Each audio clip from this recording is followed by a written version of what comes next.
पाकिस्तानी दरदाम वृद्धि वर्तमान शीर्ष में पहुंची। परिस्थिति एते भयंकर हो गलानी जे पाकिस्तानी माने दिन को 2 थर खाइबा मध्य कष्टकर हो पड़ुछि। सबु किछिर दर आकाश छुआ होइछि। विशेषकर पनीपरिबा फल नै लोके चिंतार अछंती। टमाटर मूल्य किलोग्राम पिछा 600 टंका पहुंची। हठात दरदाम वृद्धि जनसाधारण को विचलित करिछि। एहार प्रभाव पाकिस्तान संसद पर्यंत मध्य पहुंची। किछि सांसद भी टमाटो किनिबा पई सरकारी ऋण दाबी करछंती। अनेक लोक भारतरू सस्ता टमाटो आमदानी अतीतर स्मृति को मध्य मने पकाइछंती।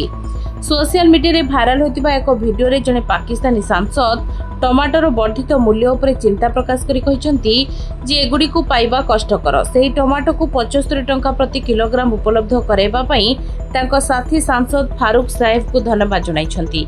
पाकिस्तान में टमाटर मूल्य वृद्धि मुख्यतः पाकिस्तान अफगानिस्तान सीमा बंद होगा जो होउछि। अक्टोबर 11 तारिख रु सीमा रे सामरिक संघर्ष चलीछि एवं अफगानिस्तान ने पाकिस्तानी विमान आक्रमण परिस्थिति को आहुरी संकटजनक करिछि। इस्तानबुल होइतिबा सांप्रतिक शांति आलोचना मध्य विफल होइछि, जहा वाणिज्य उपर अधिक चाप पकाइछि। सीमा बंद होगा जो उभय देश प्रतिदिन प्राय 10 लाख डॉलर क्षति सौचंती। पाकिस्तान एवं अफगानिस्तान वार्षिक 23 बिलियन डॉलर वाणिज्य करिथांती, जोंथरे ताजा फल पनीपरिबा औषध गहम चाउल चीनी मांस क्षीर उत्पाद अंतर्भुक्त। भारत सहित वाणिज्य अपराध जो पाकिस्तान अफगानिस्तान टमाटो आमदानी करुछि, किंतु जोगाण बाधाप्राप्त हेबा जो प्रति किलोग्राम टमाटर दर 600 टंका वृद्धि पाइछि।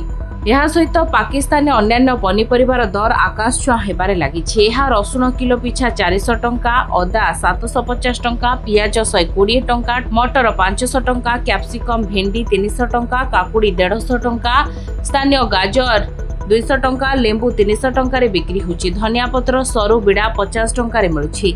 याकु नै लोके असुविधार सम्मुखीन होउछन्ती। Bureau report Dinalipi live.